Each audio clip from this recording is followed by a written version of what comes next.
آج سے نہیں صدیوں سے یہاں پاکستان میں 11ویں شریف مشہور ہے کیا، اور ادھر ہندوستان میں 6ٹھی شریف غریب نواز حضرت خواجہ معین الدین چشتی اجمیری اور حضرت شیخ عبد القادر جیلانی غوث اعظم، یہ دونوں خالازاد بھائی، ان سے قادریہ سلسلہ چلا، ان سے چشتیہ، تو بات ایک ہی ہے، ایسے بھی اور ویسے بھی۔ حضرت خواجہ معین الدین چشتی اجمیری سلطان الہند، عطائے رسول، نائب رسول فی الہند، آپ کی ذات گرامی کسی تعریف و تعارف کی محتاج نہیں۔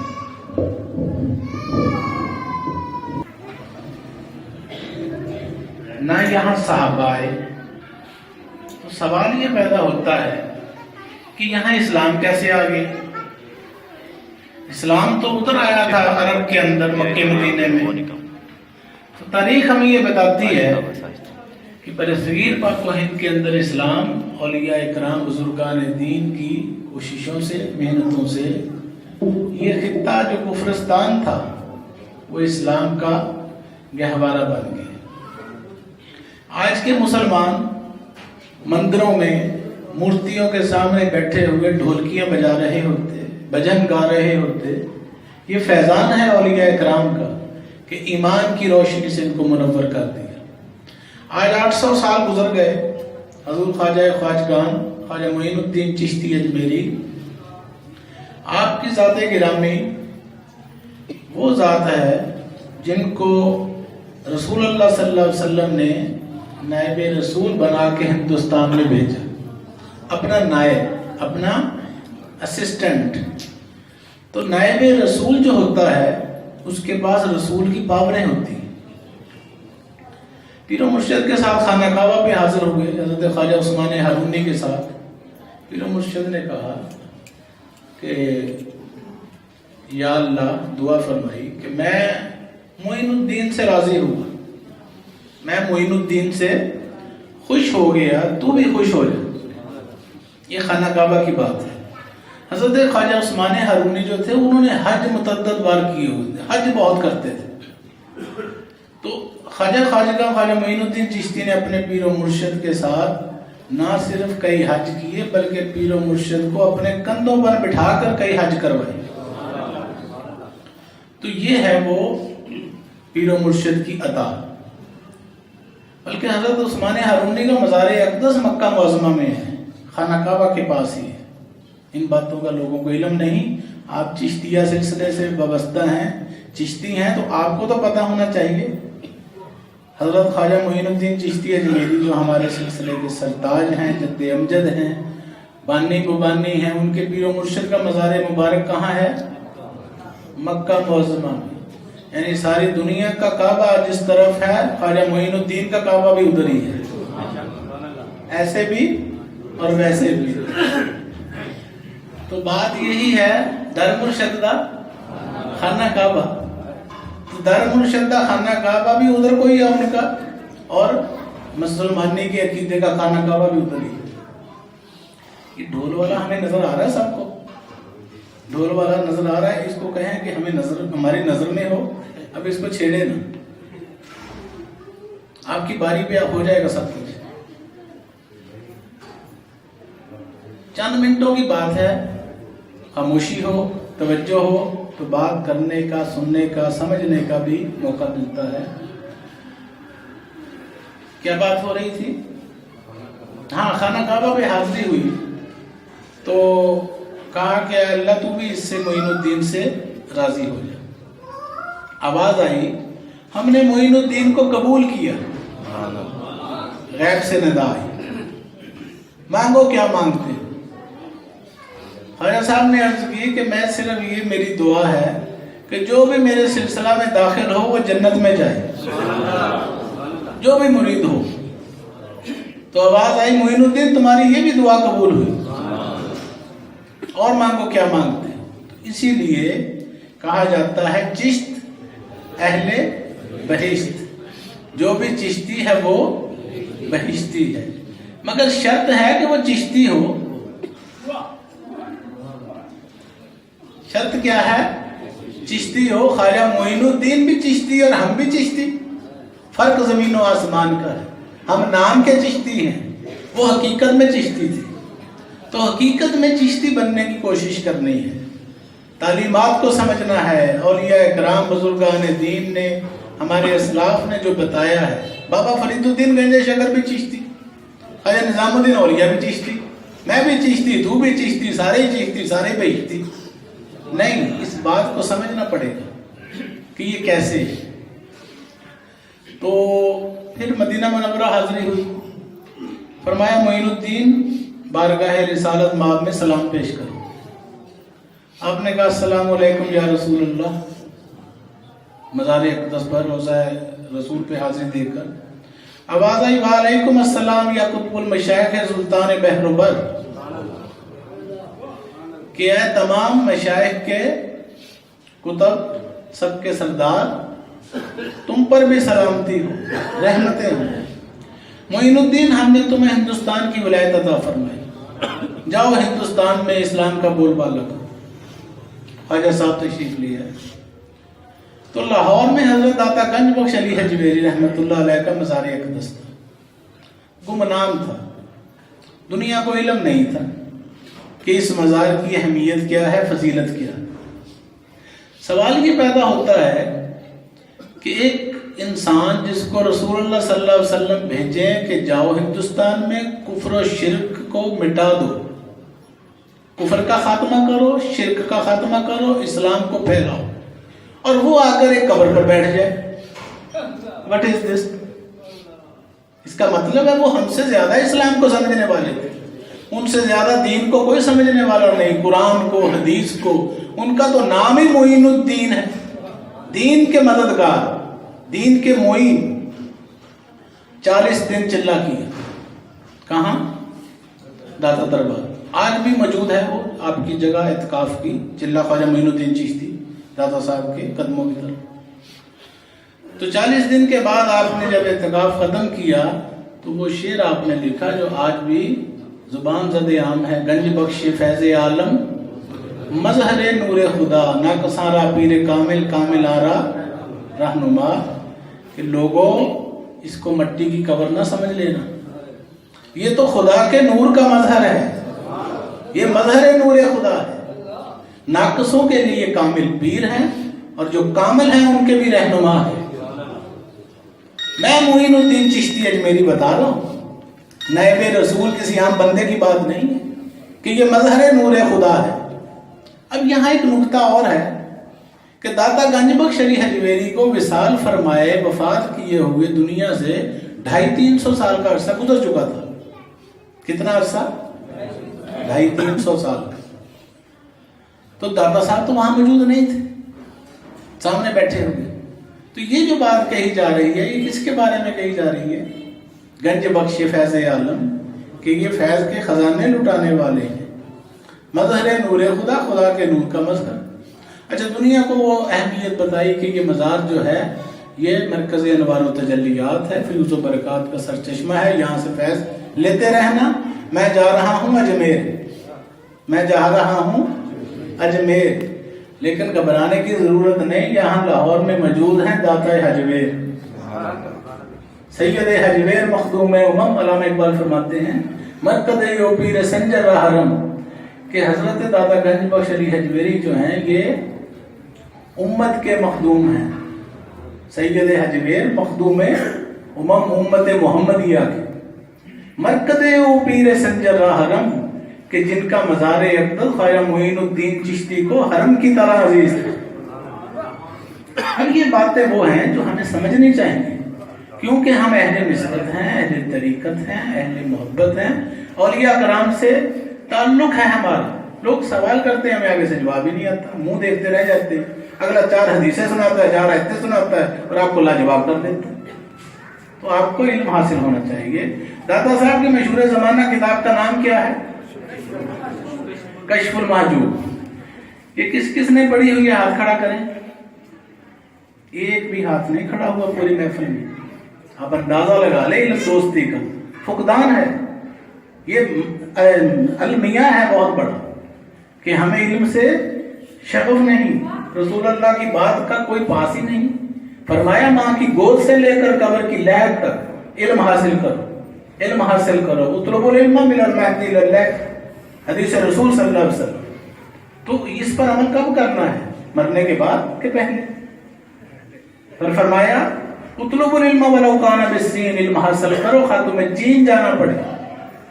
تو ہم نے چین کہاں جانا ہے؟ ہم تو رسالہ اٹھا کے نہیں پڑھتے، ہم کتاب نہیں پڑھتے، تو چین ہم نے چائنا کا ویزا کہاں سے لگوانا؟ تو خدا را ان باتوں کو سمجھے. داتا گنج بخش علی حجویری کی کشف المحجوب کی بات ہوئی. کشف المحجوب کو آپ کھولیں تو پہلا باب، پہلا چیپٹر وہ کس بارے میں ہے؟ فضیلت علم، علم کی فضیلت. کیونکہ دادا صاحب کے پاس علم تھا تو انہوں نے کشف المحجوب لکھی. جاہل بندہ تو نہیں لکھ سکتا، ان پڑھ بندہ نہیں لکھ سکتا. آپ نے کشف المحجوب لکھی اور یہ تصوف کا انسائکلوپیڈیا ہے. کشف المحجوب کیا ہے؟ حضرت خواجہ نظام الدین اولیاء محبوب الہی رحمۃ اللہ علیہ فرماتے ہیں کہ جس کا کوئی پیر نہ ہو، مرشد نہ ہو، وہ کشف المحجوب کا مطالعہ کرے اسے پیر کامل مل جائے گا. خواجہ نظام الدین اولیاء فرماتے ہیں. مگر بات یہ ہے کہ ہم اولیاء کرام کو ماننا چاہتے ہیں، اولیاء کرام کی نہیں ماننا چاہتے. نبی کو ماننا چاہتے ہیں، نبی کی ایک نہیں ماننا چاہتے. خدا کو ماننا چاہتے ہیں لیکن خدا کی نہیں ماننا چاہتے. ماننا چاہتے ہیں اپنے نفس کی، اپنے مرضیوں کی تحت زندگی گزارنا چاہتے ہیں. تو اس طرح بات نہیں بنے گی. حضور خواجہ صاحب اجمیر شریف چلے گئے، ہر طرف کفرستان، کفر ہی کفر. تو آپ نے دیکھا کہ ہندوؤں کے اندر موسیقی جو ہے اس کو عبادت کا درجہ حاصل ہے. آپ نے گہرائی سے مطالعہ کیا، جائزہ لیا، معائنہ کیا وہاں کے جو حالات و واقعات کا، وہاں کے مزاج کا، ان کے نفسیات کا. تو آپ نے پھر یہ سوچا کہ ان کو اللہ رسول کا پیغام جو ہے یہ قوالی کے ذریعے، موسیقی کے ذریعے ہی کیوں نہ پہنچایا جائے. تو آپ نے اس کو اختیار کیا. تو اس سے کشاں کشاں پھر لوگ دائرہ اسلام میں داخل ہونا شروع ہو گئے. اور وہ پھر 99 لاکھ مسلمان تاریخ بتاتی ہے مسلمان ہو گئے. کتنے؟ یعنی 1 کروڑ مسلمان. اس زمانے میں کہ جب آبادیاں کم تھی، انسانوں کی تعداد کم ہوتی تھی، اس وقت 1 کروڑ مسلمان ہونا یہ بہت بڑا کارنامہ ہے. ہم ایک بندے کو مسلمان نہیں کر سکے اور ہماری عمریں گزر گئی ہیں. ٹھیک ہے، کسی ایک بندے کے عقیدے کو بدلنا یہ کوئی معمولی کام نہیں ہوتا. اور ان کو کفر سے نکال کر اسلام میں لے آنا یہ کتنا بڑا کارنامہ ہے. اب قوالی کے ذریعے پھر یہاں پر آپ نے وہ پیغام پہنچایا. پھر خواجگاہ نے چیز اسی طریقے پہ چلتے رہے. سوال یہ پیدا ہوتا ہے کہ رسول پاک صلی اللہ علیہ وسلم کا نمائندہ، آپ کا نائب، ان کو بھیجا ہے پیغام حق پہنچانے کے لیے، ایمان کی روشنی پھیلانے کے لیے. تو وہ کام جو کریں گے وہ کس کے کھاتے میں گنا جائے گا؟ رسول پاک جس نے بھیجا ہے اسی کے کھاتے میں جائے گا نا.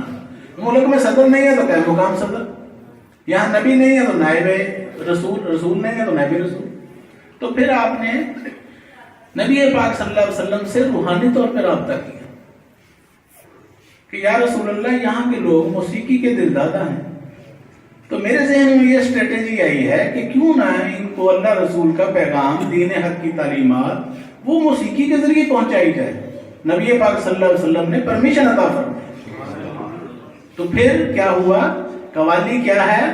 یہ حکم رسول صلی اللہ علیہ وسلم نے، جو نائب رسول کو اتھارٹی دی گئی. کیونکہ آپ مجتہد تھے. مجتہد کون ہوتا ہے؟ جو وقت، حالات، واقعات، علاقے کے مطابق رد و بدل کرنے کا مجاز، اس کو کیا کہتے ہیں؟ مجتہد. ہر بندہ نہیں کر سکتا اجتہاد. تو پھر سارا خطہ جو ہے وہ، جیسے وہ کہا ہے کہ اہل حرم پر ہی فقط ظاہر نہیں عظمت تیری. ہندو بھی کہتے ہیں یہی خواجہ ہری خواجہ ہری. خواجہ صاحب کو سب مانتے ہیں. وہاں وہ ایسا دربار ہے کہ وہاں آپ کو مسلمان بھی نظر آئیں گے اور ہندو بھی، سکھ بھی، انگریز بھی، دنیا جہان کی ہر طرح کی مخلوق در غریب نواز پر ملتی ہے. 5 مسجدیں ہیں آپ کے دربار شریف کے اندر. کتنی ہے؟ کوئی دربار جہاں 5 مسجدیں ہوں؟ یعنی ان باتوں کو معلومات ہونی چاہیے ہمیں. اور آپ کو جو شہنشاہ غریب نواز کہا جاتا ہے یہ صرف لفاظیاں نہیں ہیں کہ لفظوں سے اور عقیدت سے کہہ دیا کہ شہنشاہ. نہیں، عقیدت نہیں، یہ حقیقت ہے. دنیا کے شہنشاہوں نے ان کو شہنشاہ مانا. شہنشاہ جلال الدین اکبر مغل اعظم ننگے پاؤں در غریب نواز اجمیر شریف ننگے پاؤں فتح پور سیکری کا محاذ ہوا تو پھر 125 من کی دیگ لگوائی جو آج بھی وہاں دربار میں موجود ہے. اس میں لنگر پکتا ہے. وہ یہ اکبر بادشاہ نے لگوائی تھی. کتنی بڑی ہے؟ 125 من لنگر پکتا ہے اس کے اندر. تو پھر اکبری مسجد بنوائی، وہ آج بھی وہاں موجود ہے. شاہجہاں بادشاہ آیا، اس نے شاہجہانی مسجد بنوائی. بڑے بڑے بادشاہ آتے رہے، اپنی عقیدت کا اظہار کرتے رہے. تو یہ وہ دربار ہے جہاں بڑے بڑے بادشاہوں کے سر خم ہیں. شہاب الدین غوری وہ پہلا بادشاہ، مسلمان بادشاہ جس نے برصغیر پاک و ہند میں پہلے اسلامی سلطنت کی بنیاد رکھی. یہاں سب کانٹیننٹ کے اندر پہلے ہندوستان تھا، کفرستان تھا. اسلامی سلطنت کی بنیاد رکھنے والا پہلا ایک مسلمان بادشاہ کون سا؟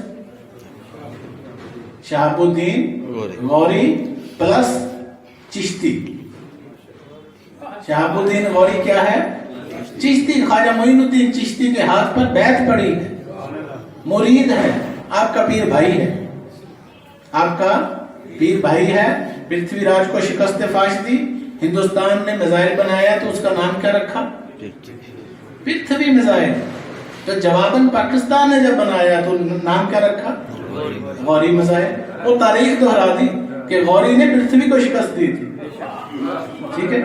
تو یہ حضور خواجہ خواجگان کے غلاموں کے نام پر تو میزائل اور اٹامک پاوریں بن رہی ہیں. کیا خیال؟ یہ حقیقتیں ہیں، عقیدتیں نہیں ہیں کہ صرف لفاظیاں ہم کہہ لیں. پریکٹیکلی آپ کے سامنے ہے. غوری نعرہ تکبیر کیا؟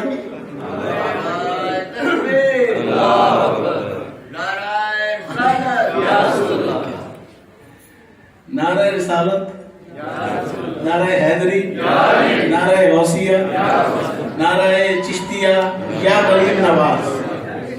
نعرہ چشتیہ. تو بات کیا ہو رہی تھی؟ بور تو نہیں ہو رہے؟ کوالی شروع کرائیں. ہاں یہ تو چلو بات ہو گئی نا آج کے دور کی. تو پھر آپ نے دیکھا کہ وہاں کے راجے مہاراجے ہندو لوگ جو ہیں وہ انا ساگر کا واقعہ آپ نے سنا ہوا ہے. تالاب جو ہے وہ آپ نے پانی بند کر دیا نا خواجہ صاحب کا. تو آپ نے وہ سارا تالاب اپنے کشکول میں بند کر دیا. انا ساگر وہ جو دریا تھا اس کو کشکول میں. اب وہ سوکھ گیا اور لوگ پریشان. بادشاہ آیا، اس نے آگے پیروں میں سر رکھا کہ حضور کرم کریں، یہ دریا خشک ہو گئے. تو آپ نے فرمایا کہ ہمارا پانی بند کرو گے ہر جگہ، کبھی کربلا میں پانی بند، کبھی کہیں پانی بند. تو آپ نے کشکول سے دوبارہ پانی. تو کہنے کا مطلب یہ ہے کہ خواجہ غریب نواز کی ہستی وہ ہے کہ جس کے بارے میں خواجہ خواجگاں معین الدین اشرف اولیاء پر روئے زمین، پوری روئے زمین کے اولیاء سے اشرف مقام رکھتے ہیں. یہ ہے وہ خواجہ خواجگاں کہ خواجگان کی ایک لمبی فہرست ہے، ایک لمبی لسٹ ہے. ان سب کے بادشاہ ہیں خواجہ خواجگاں. تو خواجہ صاحب کی جو شان ہے وہ ورا اور ورا ہے. بہادر شاہ ظفر بادشاہ مغلیہ سلطنت کا آخری، تو وہ لکھتے ہیں یا معین الدین چشتی دستگیری لازم است، یا تم مددگار ظفر ہو، کیوں ظفر کو ہو شکست، پر فلک کی دیکھ گردش کانپتے ہیں پاؤ دست. یا معین الدین چشتی دستگیری لازم است، تم ہو خواجہ معین سروران حق پرست، تم مددگار ظفر ہو، کیوں ظفر کو ہو شکست. ہر کسی نے اپنا اپنا اظہار خیال کیا ہے.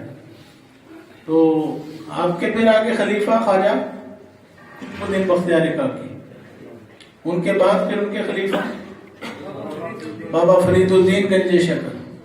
بابا فرید الدین نے آگے پھر کیا تیار کیے؟ خواجہ نظام الدین اولیاء محبوب الہی اور حضرت مخدوم علاء الدین علی احمد صابرکلی علی۔ ایسی ایسی ہستیاں، ایسے ایسے نایاب ہیرے، ایک سے بڑھ کر ایک۔ لیکن پھر تاریخ جب ہم مطالعہ کرتے ہیں تو خلیفہ جس کو بنایا جاتا ہے، خلیفہ کا کام کیا ہوتا تھا؟ خلیفہ جو تھا پھر مخلوق خدا کی خدمت کرتا تھا، مخلوق خدا کی خدمت کرتا تھا، ظاہری، باطنی، جسمانی، روحانی، ہر لحاظ سے وہ مخلوق کا خادم بن کے بیٹھ جاتا تھا۔ یہ خلیفہ کی ڈیوٹی ہوتی تھی۔ پھر وہ دنیا کے کام کوئی نہیں کرتا تھا۔ خواجہ قطب الدین بختیار کاکی اس کی مثال، خواجہ معین الدین چشتی اجمیری اس کی مثال، بابا فرید الدین گنج شکر اس کی مثال ہے۔ ان کے بعد خواجہ نظام الدین اولیاء محبوب الہی، صابر علاء الدین کلی علی، اسی طرح چلتے چلتے چلتے حضور ملنگی بابا اولی۔ ٹھیک ہے، آپ کی زندگی دیکھ لیں، آپ کے پیر و مرشد نے حکم دیا اکھاڑا چلے جائیں، آپ اکھاڑا تشریف لے آئے۔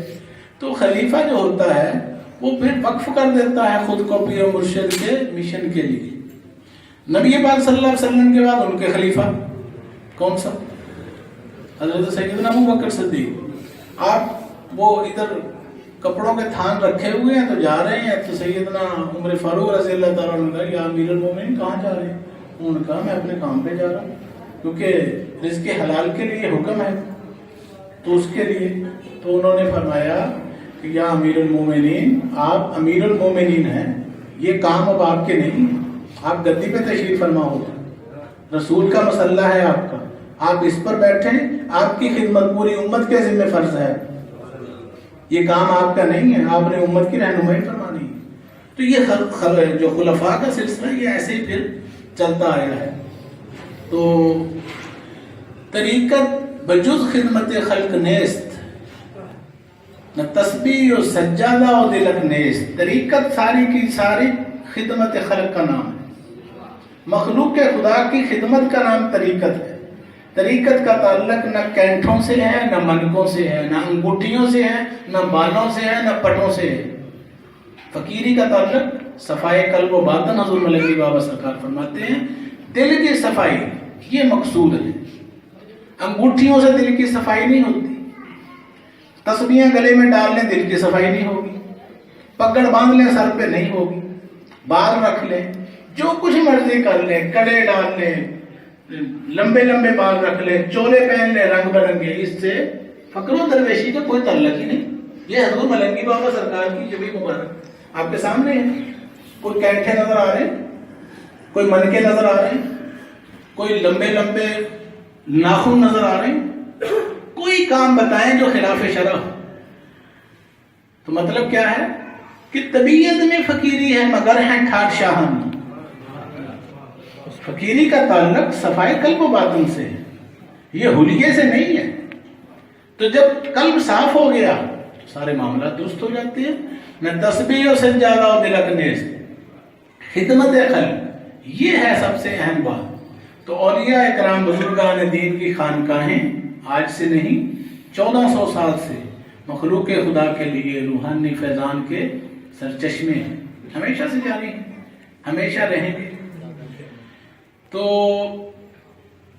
خواجہ غریب نواز کی بات ہو رہی تھی، آج کا دن خواجہ صاحب کی عظمت، ان کی شان، ان کی تعلیمات کو عام کرنے کا دن ہے، ان کے نقش قدم پر چلنے کا وہ یوم عہد کا دن ہے۔ تو ان کے نقش قدم پر کیسے چلنا ہے؟ مرشد کے تابع ہو جانا سب سے پہلا نقش قدم ہے ان کا، پیر و مرشد کی ذات کے تابع ہو کر چلنا، یہ ہے ان کی تعلیم اور ان کا نقش قدم۔ اب پیر و مرشد کے تابع کیسے ہونا ہے؟ اس کے لیے ہمیں کوشش کرنی چاہیے، حرکت کرنی چاہیے، حرکت میں برکت ہے۔ اس کا آغاز کیسے کرنا چاہیے؟ پیر و مرشد فرماتے ہیں 5 وقت کی نماز پڑھا کرو، اس کے لیے کوشش شروع کر دیں۔ پیر و مرشد فرماتے ہیں عشاء کی نماز کے بعد یہ وظیفہ پڑھا کرو، تو پڑھنا چاہیے کہ نہیں پڑھنا چاہیے؟ پڑھنا چاہیے۔ پیر مرشد فرماتے ہیں رزق حلال کھایا کرو، تو اس کے لیے کوشش کرنی چاہیے، کسی کا حق نہیں مارنا چاہیے، دوسروں کو تکلیف نہیں پہنچنی چاہیے۔ حدیث رسول صلی اللہ علیہ وسلم ہے کہ جس کے ہاتھ پر زبان سے دوسرا مسلمان محفوظ نہیں وہ میری امت میں سے نہیں، حدیث پاک ہے۔ تو ہمیں اپنی زبانوں پر بھی کنٹرول رکھنا چاہیے۔ نبی پاک صلی اللہ علیہ وسلم منبر رسول پہ تشریف فرما ہے، آپ نے اپنی زبان پکڑ کے فرمایا صحابہ کرام کے سامنے کہ تم مجھے اس کی ضمانت دو، میں تمہیں جنت کی ضمانت دیتا ہوں۔ سبحان اللہ، نعرہ تکبیر، نعرہ رسالت، نعرہ حیدری، نعرہ غوثیہ، شیخ الادب بے نیاز حیات قلندر۔ تم مجھے اس کی ضمانت دو، کس کی؟ زبان کی۔ یہ کوئی معمولی چیز نہیں ہے زبان، یہ معمولی ہوتی تو اللہ تعالیٰ اس کو 32 دانتوں کے شکنجے میں بند کر کے نہ رکھتا۔ 32 دانتوں کا پنجرا ہے، اس پنجرے کے اندر اس کو قید کیا گیا ہے۔ کیوں؟ کہ اس کا اندر رہنا زیادہ بہتر ہے، اور جس چیز کی ضرورت تھی باہر وہ باہر کو نکال دی۔ 2 کان ہمارے اندر ہے نا باہر، تو سبق کیا ملتا ہے کہ سنو زیادہ بولو کم۔ یہ دانائی کی علامات ہیں نا، یعنی حدیث پاک میں آتا ہے کہ خاموشی بھی عبادت ہے، جو خاموش رہا وہ سلامت رہا، اور جو سلامت رہا وہ نجات پا گیا۔ تو خاموش رہنا جو ہے فضول گفتگو سے بہتر ہے، افضل ہے، اور جہاں بولنے کی ضرورت ہو وہاں نہ بولنا، جہاں بولنے کی ضرورت ہو وہاں نہ بولنا۔ مولانا روم فرماتے ہیں ایسا شخص گونگا شیطان ہے۔ کیا ہے؟ کہ جب بولنے کی ضرورت ہے تو بول نہیں رہا، اور جب چپ رہنے کی ضرورت ہے تو بولی چلے جا رہا۔ ٹھیک ہے، تو یہ آداب سیکھنے چاہیے۔ اسلام سارا آداب کا ہی نام ہے۔ آداب، ادب، آداب سارے اکٹھے کر لو تو بنتا ہے دین اسلام۔ آداب مجلس، آداب کلام، آداب توام، آداب نشست و برخاست، آداب معاشرت، آداب گفتگو، نماز کے آداب، نماز میں کھڑے کیسے ہونا ہے، اللہ کے آگے جھکنا کیسے ہے، وضو کیسے کرنا ہے، رکوع کیسے کرنا ہے، تو یہ سارے ادب آداب جو ہیں ان کے مجموعے کا نام دین اسلام۔ تو ثابت کیا ہوا کہ کلو طریقت ادب، کہ طریقت ساری کی ساری ادب کا نام ہے، تو کلو شریعت ادب، شریعت بھی ساری ادب کا ہی نام ہے۔ رسول پاک صلی اللہ علیہ وسلم کے سامنے ان کے مریدین کیسے کھڑے ہوتے تھے؟ ان کو کیا کہتے ہیں؟ صحابہ کرام۔ رسول اللہ کے مریدین کو کیا کہتے ہیں؟ صحابہ کرام۔ وہ کیسے کھڑے ہوتے تھے اپنے پیر و مرشد کے سامنے؟ ویسے ہی کھڑے ہوتے تھے جیسے اللہ کے سامنے کھڑے ہوتے تھے۔ نماز کے دوران جیسے اللہ کے سامنے کھڑے ہوتے تھے، مرشد کے سامنے بھی ویسے ہی کھڑے ہوتے تھے۔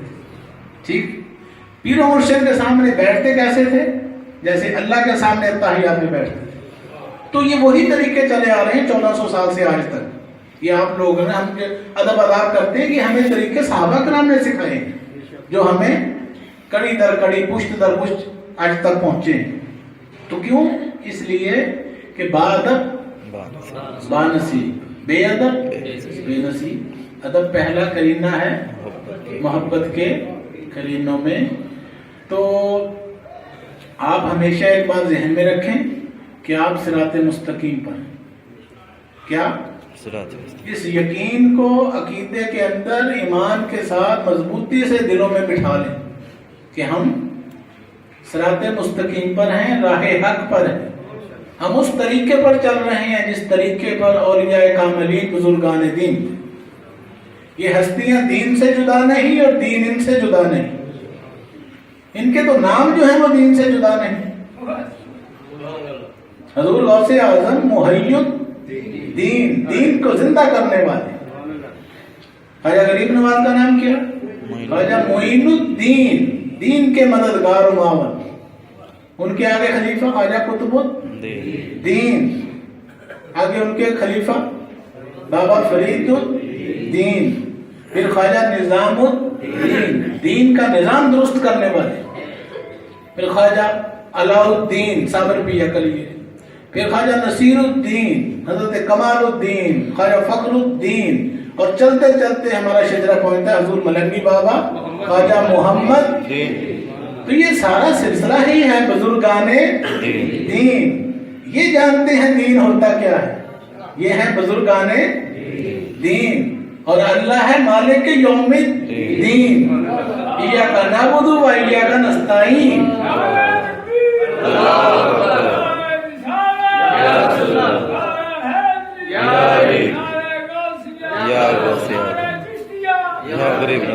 نہ ان سے خدا جدا نہ یہ خدا سے جدا. یہ دین کو سمجھنے والے ہیں. انہوں نے ہمیں ادب سکھایا, محبت سکھائی.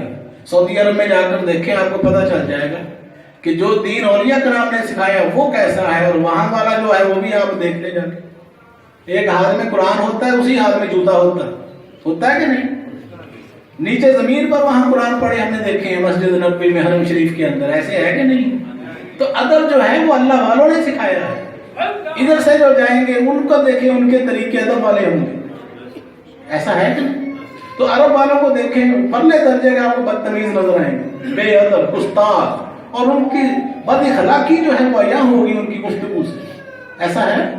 اور جب رسول پاک صلی اللہ علیہ وسلم فرماتے ہیں کہ دین سارے کا سارا اخلاقیات کے اندر, مجھے اخلاق کو بلندی پر پہنچانے کے لیے بھیجا گیا.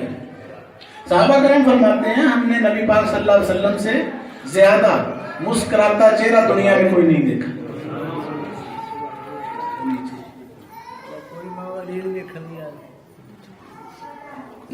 صحابہ کرام فرماتے ہیں کہ نبی پاک صلی اللہ علیہ وسلم سے زیادہ مسکراتا چہرہ ہم نے نہیں دیکھا. تو ہم مسلمانوں کو دیکھ لیں, جو 4 نمازیں پڑھنا شروع کر دیتا ہے نا تو سب سے پہلے اس کا موڈ آف ہوتا ہے.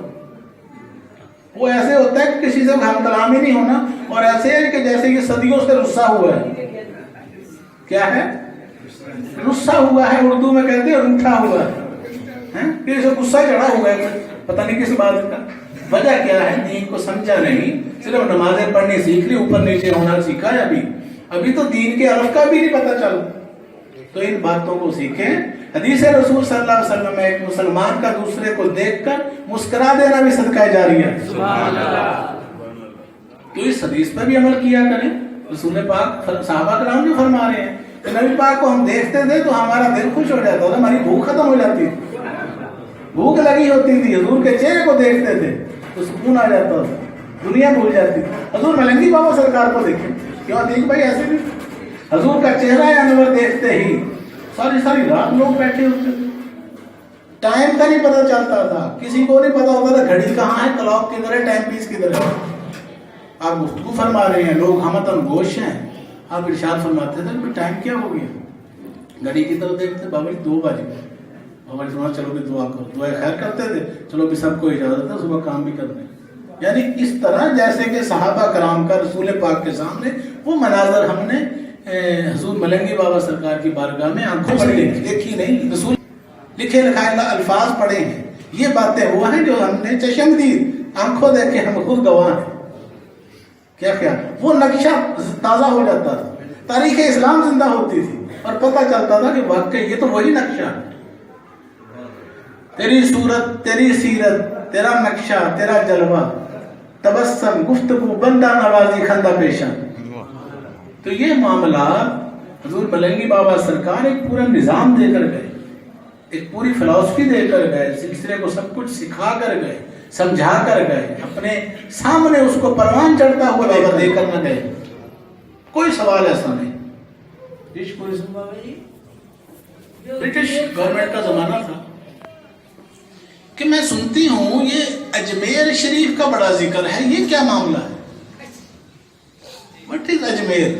ریسرچ کرو, وہاں جا کر دیکھو کہ کیا ہے یہ, اس کا بڑا دھوم مچی ہوئی ہے پوری دنیا میں. اجمیر شریف, اجمیر شریف. تو لارڈ کرزن اپنی کتاب میں لکھتا ہے, جب پوری ریسرچ کمپلیٹ کی تو وہ یہ کہتے ہیں کہ جا کے ملکہ کو بتایا کہ بھی میں نے اجمیر میں ایک عجیب تماشا دیکھا, ایک عجیب نظارہ دیکھا. اس نے کہا کہ وہ کیا؟ کہ ایک شخص جو اپنی قبر کے اندر آرام فرما ہے, اپنے مزار کے اندر لیٹا ہوا ہے, اور لاکھوں لوگوں کے دلوں پر حکومت کر رہا ہے. یہ الفاظ ہیں انگریزوں کے لکھے.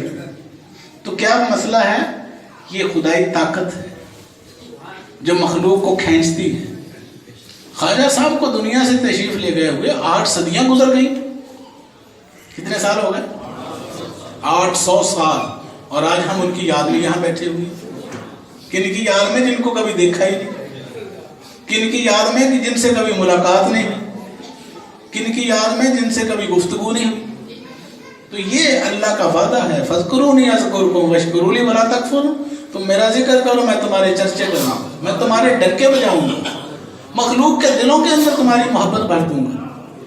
تو اللہ فرماتا ہے جب میں کسی سے راضی ہوتا ہوں تو جبرائیل علیہ السلام کو، وہ حدیث پاک میں آتا ہے نا کہ اللہ پھر جبرائیل کو حکم دیتا ہے کہ جبریل ملائکہ کی جماعت لے کر زمین پہ اتر جاؤ اور مخلوق کے دلوں میں اس شخص کی محبت کوٹ کوٹ کے بھر دیں. کیوں کہ میں اس سے محبت کرتا ہوں. جب میں اس سے محبت کرتا ہوں تو لازم ہے کہ مخلوق بھی اس سے محبت کرے. تو پھر ان کے مزارات پہ ہم جاتے ہیں، مانگتے ہیں. کس سے؟ اللہ سے. ہم راہ حق پر ہیں، صراط مستقیم پر ہیں. ہمیں نفرت ہے شرک سے. کس سے نفرت ہے؟ شرک سے. کیوں کہ ہمیں اللہ والوں نے خدا پرستی سکھائی ہے. کیا سکھائی ہے؟ خدا پرستی سکھائی ہے، حق پرستی سکھائی ہے. یہ صراط مستقیم ہے، راہ حق ہے. انہوں نے جن طریقوں پر ہمیں چلایا بس اسی پہ چلتے جاؤ، منزل مقصود تک پہنچ جاؤ. یہ ہستیاں وہ ہیں جو خود جنت میں نہیں جاتی، بلکہ جب وہ دنیا سے جاتے ہیں تو ان کے قدموں میں باب جنت کھل جاتے ہیں. کھلے ہیں کہ نہیں؟ 8 صدیاں گزر گئیں، کروڑوں مسلمان گزرتے ہیں. وجہ کیا ہے؟ حاجی، نمازی، پرہیزگار، تہجد گزار سے قبرستان بھرے پڑے. حاجیوں سے، نمازیوں سے، عبادت گزاروں سے. تو وہاں فیض لینے کیوں نہیں کوئی جاتا؟ کویسچن مارک، سوالیہ نشان ہے کہ ہزاروں لاکھوں قبرستان ہیں، وہاں بڑے بڑے متقی، پرہیزگار، تہجد گزار، حاجی، نمازی، ایماندار سارے ہیں نا. تو کیا وجہ ہے وہاں تو نہیں کو باب جنت کھلا، کو باب بہشتی دروازہ نہیں کھلا کہ لوگ کہیں بھی ہم ان سے گزرنا. وہ بھی ایک قبر ہے اور وہ بھی ایک قبر ہے، مگر وہ بظاہر ایک قبر نظر آتی ہے. وہ کیا ہے؟ حدیث پاک میں آتا ہے وہ جنت کے باغوں میں سے باغ ہے. سبحان اللہ. تو ان اللہ والوں کے پاس جب ہم جاتے ہیں تو ہم اللہ سے مانگتے ہیں، ان کا وسیلہ دیتے ہیں، ان کے ذریعے سے اللہ دعائیں قبول فرماتا ہے. انہوں نے تو اپنی ہستی کو مٹا دیا، فنا کر دیا. جب مٹا دیا تو پیچھے کیا رہ گیا؟ اللہ. تو پھر ہم کس سے مانگتے ہیں جا کے؟ کس کا احترام کرتے ہیں؟ ہمیں کون دیتا ہے؟ اللہ. بس اس عقیدے کو ذہن میں رکھنا ہے. مولانا روم رحمۃ اللہ علیہ نے اسی فلسفے کو، اسی عقیدے کو سمجھایا ہے. اولیاء اللہ، اللہ اولیاء، وہ شعر لکھا ہوا مسلم شریف ہے جسے فارسی میں قرآن کہتے ہیں. اولیاء اللہ، اللہ اولیاء، ہیچ فرق کے درمیان نہ بود روا. جب اللہ نے فرق رکھ رہا، اللہ کہتا میں ان کے ہاتھ بن جاتا ہوں، زبان بن جاتا ہوں، آنکھیں بن جاتا ہوں، کان بن جاتا ہوں، سارا کچھ میں بن جاتا ہوں. تو پھر ہم مانگتے کس سے ہیں بتائیں؟ بقول اللہ. اب بتائیں ہم کس سے مانگ رہے ہیں؟ اللہ کی بات کا جواب جو ہے. اچھا یہ جو شعر ہے مولانا روم نے، اس کو کوٹ کہاں سے کیا انہوں نے؟ قرآن مجید سے. وہ سامنے سورہ یونس، الا ان اولیاء اللہ لا خوف علیہم ولا هم یحزنون. کہ یاد رکھو اللہ کے ولیوں پر، اللہ کے دوستوں پر کوئی خوف ڈر نہیں ہوتا. نو ٹینشن، نو ڈپریشن، نو سیڈنس. کوئی دنیا جہان کا پریشانی، غم نہیں ہوتا. یہ غم، پریشانیاں، ڈپریشن، ٹینشنیں، مصیبتیں، اذیتیں، یہ سارا کچھ کس کو ہوتا ہے؟ جو اللہ کی دوستی سے دور ہے. سمجھ لے، جس کو پریشانی ہے، کوئی غم ہے، کوئی مصیبت ہے، کوئی ٹینشن ہے، تو سمجھ لیں کہ وہ اللہ سے دور ہے، روحانیت سے دور ہے. جو روحانیت کے قریب ہوگا وہ پرسکون ہوگا. 1,24,000 پیغمبر دنیا میں تشریف لائے تو ان کا پیغام کیا تھا؟ کہ نفسانیت سے نکلو اور روحانیت کی طرف آ جاؤ. توریت، زبور، انجیل، قرآن مجید، 4 کتابیں آئیں، صحیفے آئے. تو نبیوں کا سلسلہ بند ہو گیا. انا خاتم النبی لا نبی بعدی، ارشاد رسول صلی اللہ علیہ وسلم کہ میں آخری نبی ہوں، میرے بعد اب نبی کوئی نہیں آئے گا. نبیوں کا سلسلہ بند ہو گیا. اب نبی نہیں کوئی آنا، ولی آتے رہیں گے. کیا نبیوں کا کام اب کس نے کرنا ہے؟ ولیوں نے. من کنت مولا فہذا علی مولا. کیا مطلب؟ جس کا نبی مولا اس کا ولی مولا. جو ولی کو نہیں مانتا وہ نبی کا منکر ہے، اور نبی کا منکر خدا کا منکر. تو اللہ والوں کی نسبت اللہ کے نزدیک کر دیتی ہے. اس کا ثبوت خواجہ معین الدین چشتی اجمیری کی ذات. اللہ والے کے نزدیک ہوئے، اللہ والے بنے. خواجہ قطب پاک، مولانا جلال الدین رومی، بابا بلے شاہ سرکار، سلطان باہو، کیسے کیسے نام ہیں. مہدو لال حسین، حضرت مجدد الفسانی، بہاؤدین ذکریہ ملتانی، حضرت باقی باللہ، لال شہباز قلندر، بو علی شاہ قلندر، نظام الدین اولیاء، جنید بغدادی، بائی عزیز بستامی، ذوالنون مصری، معروف کرخی، ابو الحسن خرقانی. نام لیتے جائیں سارا دن گزر جائے گا، نام ہی ختم ہوتا. ہزاروں نام ہیں. مگر دیکھنا یہ ہے کہ ان کو یہ مقام، یہ مرتبہ، یہ کیسے حاصل ہوتا تھا. وہ بھی انسان، آپ بھی انسان. آپ کے بھی 2 کان، 2 ہاتھ، 2 پاؤں، 2 آنکھیں، ایک دماغ، یہی ان کے پاس تھا. پھر فرق کیا ہے؟ خواجہ معین الدین چشتی آپ جیسے انسان تھے کہ نہیں؟ 2 آنکھیں ان کی تھی، 2 کان تھے، 2 ہاتھ پاؤں تھے، ایک دماغ تھا. وہ سارا کچھ ہی آپ کے پاس ہے. تو فرق کیا ہے؟ فرق یہی ہے کہ انہوں نے خود کو مرشد کے تابع کر دیا. مریدی کہاں سے شروع ہوتی ہے؟ مرید کا دماغ پیر و مرشد کے جوتوں کے نیچے ہونا چاہیے. پھر مریدی کا الف شروع ہوتا ہے. مریدی کا الف کہاں سے شروع ہوتا ہے؟ اپنے آپ کو پیر و مرشد کے تابع کر. جب تابع ہو جائے پھر خواجہ نظام الدین اولیاء محبوب الہی کتنے بڑے عالم تھے. جب بابا صاحب کی خدمت میں آئے سمن بکم، بالکل سرے تسلیم خم ہے جو مزاج یار میں آئے. پھر یہ ہوتا ہے معاملہ کہ پیر و مرشد کی جو رضا وہی مرید کی رضا. پیر و مرشد کہیں دن ہے تو مرید کہے، پیر و مرشد کہیں رات ہے، مرید کہے رات ہے. بمیر سجادہ رنگی کن گرت پیرے مغاں گوئے کہ سالک بے خبر نبوت ذرا ہو رسم منزلہ. اگر پیر و مرشد فرما دیں کوئی ایسی بات جو تیری سمجھ میں نہ آئے تو عمل کر اس پر، اپنی عقل نہ لڑا بیچ میں. کیوں کہ بے ادب محروم شد از فضل رب. بے ادب جو ہوتا ہے اللہ کے فضل و کرم سے محروم ہوتا ہے، جس کا ثبوت قرآن مجید میں واقعہ آدم و ابلیس ہے. کون سا واقعہ؟ آدم و ابلیس. اللہ فرما رہا سجدہ کرو، کس کو؟ آدم کو. سارے ملائکہ فرشتے سجدے میں پڑ گئے. اکڑا کون؟ ابلیس. ابلیس کون ہے؟ جس نے روئے زمین پر پوری دنیا میں چپے چپے پہ سجدے کیے ہوئے، عبادتیں کی ہیں. جتنی عبادتیں شیطان نے کی ہیں ہم کر ہی نہیں سکتے. ٹھیک ہے، مگر اس کی عبادت اس کے کام آئی. وجہ کیا ہوئی؟ بے ادبی، نافرمانی، لعنت کا لوگ اس کے گلے میں ڈال دیا. اللہ نے فرمایا نکل جا، گیٹ آؤٹ. تیری عبادتیں میں ساری کینسل کرتا ہوں، پانی پھیرتا ہوں، تو بے ادب ہے. یہ ہمیں قرآن مجید بتا رہا ہے، ہم نے تو نہیں دیکھا تھا وہ منظر. قرآن پاک نے بتایا کہ مجھے بے ادب پسند نہیں. تو اس لیے ہمیں اولیاء کرام نے سمجھایا ہے کہ باادب، بانصیب، بے ادب، بے نصیب. ادب پہلا کرینہ ہے محبت کے کرینوں میں. صحابہ کرام حضور کے سامنے بیٹھتے تھے تو آپ فرماتے تھے کہ ہم سانس بھی آہستہ لیتے تھے. کہ ایسے ہوتا تھا ہمارے سروں پر پرندے بیٹھے ہیں کہ یہ نہ ہو کہ ذرا سا بھی ہم حرکت کریں اور وہ اڑ جائیں. یہ علم ہوتا. پھر وہی نازل ہوئی جب حضور کی بارگاہ میں بیٹھو تو حضور کی آواز سے اونچی آواز نہ تمہاری نکلے ورنہ دھمکی. کیا؟ تمہارے تمام اعمال میں غارت کر دوں گا. تمہیں پتہ بھی نہیں چلے گا کہ تمہاری نمازیں آگ لگ جائے گی، کینسل ہو جائیں گی. تمہارے روزے، تمہارے حج، تمہاری تلاوتیں، تمہارے نوافل، ہر چیز کا میں ستیہ ناش کر دوں گا. کون فرما رہا؟ اللہ رب الجلال. وجہ کیا ہوئی؟ کہ ذرا سی بھی بے ادبی. اب دیکھیں کہ حضور کی آواز سے اونچی بھی تمہاری آواز نکلی. یہ ادب اللہ سکھا رہا ہے. پیر نے تھوڑی کہنا ہوتا ہے مریدوں کو میرا ادب کرو. مرید کو عقل چاہیے نا. کیا خیال؟ تو اللہ نے خود ایکشن لیا. عرب کے بدو لوگ تھے، بدتمیز، بے تہذیب، ان کو کیا پتا تھا؟ تو آہستہ آہستہ وحی کے ذریعے جبرائیل علیہ السلام کے ذریعے ادب آداب سکھائے جا رہے تھے۔ جبرائیل علیہ السلام تشریف لائے تو آ کے حضور پاک کے سامنے دوزانو ہو کر بیٹھ گئے۔ حضرت عمر فاروق رضی اللہ تعالیٰ عنہ سے یہ حدیث مروی ہے کہ ہم سب صحابہ بیٹھے ہوئے تھے، ہم نے دیکھا ایک انسان آیا، ایک آدمی خوش لباس، ایک نورانی چہرہ اور سفید صاف ستھرا لباس پہنا ہوا، نبی پاک صلی اللہ علیہ وسلم کے آگے دوزانو ہو کر بیٹھ گئے۔ کیسے بھلا؟ جیسے اتحیات میں بیٹھتے ہیں۔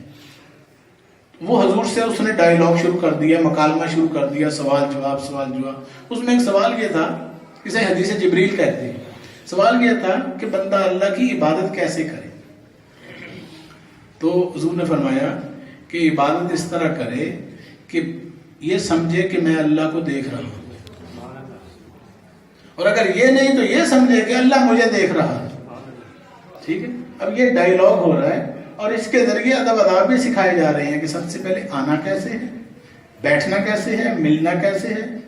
حدیث یہ جو واقعہ معراج ہے، نبی پاک صلی اللہ علیہ وسلم تو آرام فرما تھے، یہی رجب کا مہینہ، یہ معراج کا مہینہ ہے نا، حضور آرام فرما تھے۔ تو جبرائیل علیہ السلام تشریف لائے تو دیکھا کہ حضور آرام فرما ہے، تو کیسے بیدار کیا؟ قدموں کو اپنے نورانی ہونٹوں سے بوسہ دیا۔ تو قدموں کو چومنا سنت جبرائیل علیہ السلام ہے۔ یہ ادب ہمیں کوئی نیا نہیں ہم نے شروع کیا، کوئی بھی کام، یہ ہمیں پیچھے سے ملا ہے، یہ تاریخ ہے پوری آدم علیہ السلام سے آج تک کی۔ ادب ہی ادب ہے۔ انسان، ادب ایک ایسا سمندر ہے کہ یہ جتنا بھی کوئی کر لے اتنا ہی کم ہے، جتنا بھی ادب کر لے اتنا ہی کم ہے۔ یہ بڑے بڑے علماء جو ہوتے تھے، جلال الدین رومی جیسے، امام غزالی جیسے، یہ سارے اولیاء کرام اپنے زمانے کے پی ایچ ڈی تھے۔ کیا تھے؟ پی ایچ ڈی تھے۔ مولانا کی ڈگری نہیں جلدی ملتی تھی کسی کو۔ کون سی؟ مولانا نظام الدین بدایونی، بحث محفل شکن، علماء کی محفلوں میں کوئی بحث نہیں کر سکتا تھا۔ تو جب مولوی نظام الدین بابا صاحب خدمت میں آئے تو اپنے آپ کو خاموش کر لی۔ تو یہاں سے جب گئے ہیں پھر تو وہ مولوی نظام الدین نہیں، خواجہ نظام الدین اولیاء محبوب الہی بن کے گئے۔ تو سوال یہ ہے کہ وہ محبوب فرید نہیں، ان کو ہم کہتے ہیں محبوب مرشد نہیں کہتے، کیا کہتے ہیں؟ ثابت کیا ہوا؟ پیر و مرشد کا محبوب ہی محبوب الہی ہوتا ہے، اللہ کا محبوب ہوتا ہے۔ جو پیر کو پسند ہے وہ اللہ کو پسند ہے۔ مولانا فخر الدین، مولانا معین الدین چشتی، مولانا علی حجویری، مولانا جلال الدین رومی، مولانا امام غزالی، یہ چلتے جائیں۔ حضور ملنگی بابا سرکار، ہم جن کے دربار میں بیٹھے ہوئے ہیں، آپ کا اسم گرامی حضرت مولانا خواجہ محمد دین شاہ، پرانے شجروں کے اوپر لکھا ہوا، بل ڈگری سند یافتہ عالم دین ہے۔ تو پھر یہ مولانا آپ چلتے جائیں تو آگے آ جاتے ہیں مولانا علی المرتضی شیر خدا۔ رسول پاک نے فرمایا نا، من کنتو مولانا فہذا علی مولانا۔ ٹھیک ہے، تو پھر آگے نبی پاک میں چلے تو ہم درود میں کہتے ہیں اللہم صلی علی سیدنا و مولانا محمد۔ تو یہ مولانا جو ہے یہ ڈگری اس زمانے میں بہت بڑی ڈگری ہوتی تھی، یہ سب دین کو جاننے والے تھے۔ ان کا شرک و بدعت سے کیا تعلق؟ کوئی تعلق نہیں۔ آج بھی 2 کتابیں پڑھ کے کہے جی یہ اولیاء کرام کا جو طریقہ ہے یہ غلط ہے جی، یہ حرام ہے، یہ فلاں ہے، یہ وہ شرک ہے اور بدعت ہے، آپ نے ان باتوں میں نہیں آنا۔ کیوں؟ کہ پھر نہ انسان ادھر کا رہتا ہے نہ ادھر کا رہتا ہے، نہ خدا ملتا ہے نہ وصال صنم، 2 کشتیوں کا سوار کبھی منزل پر نہیں پہنچا کرتا، اور سر کے بال بیچ سمندر میں جاتا ہے۔ ایسا ہے کہ نہیں؟ تو یہ بات کو یاد رکھ لیں، چلا آیا ہے، کوئی نیا نہیں ہے۔ ہمیں دین کو کس نے سکھایا؟ اولیاء کرام نے۔ انہوں نے سکھایا جو وہ مکے مدینے سے عربستان سے سیکھ کر آئے تھے۔ ٹھیک ہے، تو آج جو ہے یہ کسی کو خطرہ کیوں لاحق ہو جائے؟ پھر ایک بات اور، یہ قوالی جو ہے ہماری طریقہ یہ چشتیہ ہے، اس کے بارے میں لوگ کیا کہتے ہیں جی موسیقی اسلام میں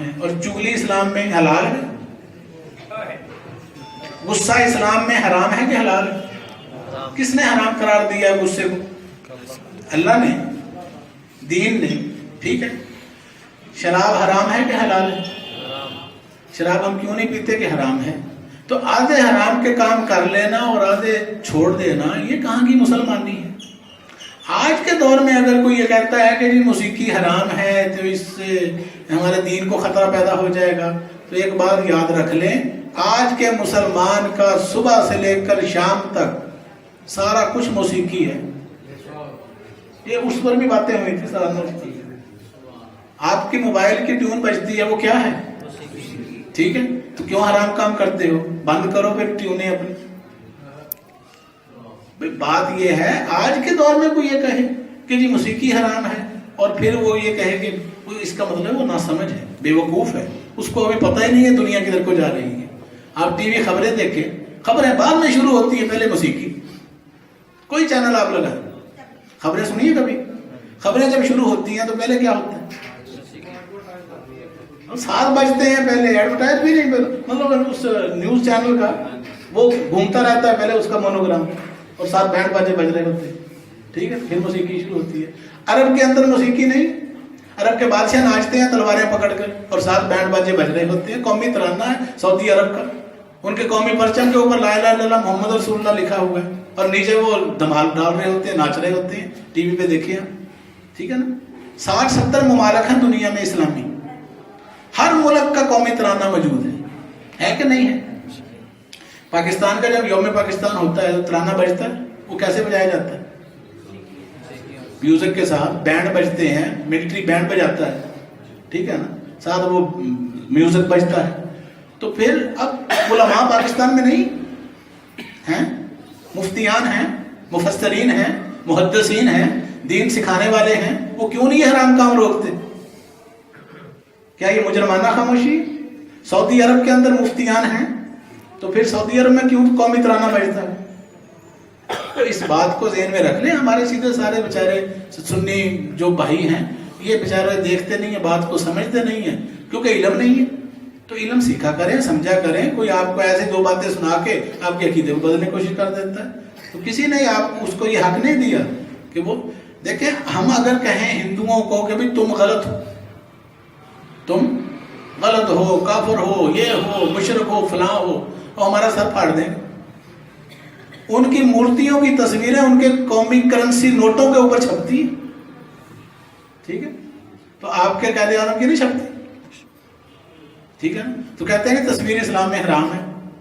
کون سا مسلمان ہے جس کی جیب میں یہ حرام کام نہیں ہے؟ کون سا مفتی ہے، کون سا عالم ہے؟ میں اس طرف نہیں جانا چاہتا تھا، بس ایسے ضمن ذکر آ گیا۔ محفل سما بھی ہونی ہے، آپ نے جو کچھ سنا اس کو سمجھنے کی کوشش کیجئے گا۔ اللہ تعالیٰ ہم سب کو عمل کی توفیق عطا فرمائے۔ وما علینا الا البلاغ المبین۔ کوئی سوال اگر کوئی پوچھنا چاہے تو پوچھیں کہ جنت جو ہے یہ عاشقوں پر حرام ہے، احمد بہشت و دوزخ، دوزخ بھی حرام ہے عاشقوں پر اور جنت بھی حرام ہے۔ کیوں؟ وجہ اس کی کیا ہے؟ ہر دم رضائے جانا، رضوان شدہ استعمال، کہ یار کی رضا میں راضی رہنا، یہی ان کی جنت ہے۔ ایک آخری حدیث سن لیں، فرمایا سب سے اعلیٰ جنت، سب سے اعلیٰ جنت کون سی ہے؟ جہاں پر نہ کوئی حوریں ہیں، نہ کوئی محل ہیں، نہ کوئی باغات ہیں، نہ کوئی دودھ کی نہریں ہیں، نہ کوئی شہد کی نہریں ہیں، وہاں کوئی پودے ہیں، نہ پھول ہے، وہاں کچھ بھی نہیں ہے، وہ سب سے اعلیٰ جنت ہے۔ فرمایا کہ وہ جنت جو ہے وہاں صرف دیدار الہی ہوگا، وہ عاشقوں کی جنت ہے۔ یہ جو ہم باتیں سنتے ہیں یہ سبھی نچلی جنتوں کی ہیں، گھٹیا درجے والے جنتیں ہیں یہ جو ہم نے سن رکھی ہیں، وہ اس طرف اشارہ فرما رہے ہیں حضور صاحب نے۔ ہر دم رضائے جانا رضوان شدہ استعمال۔ اللہ تعالیٰ سب کو عمل کی توفیق عطا فرمائے۔ وما علینا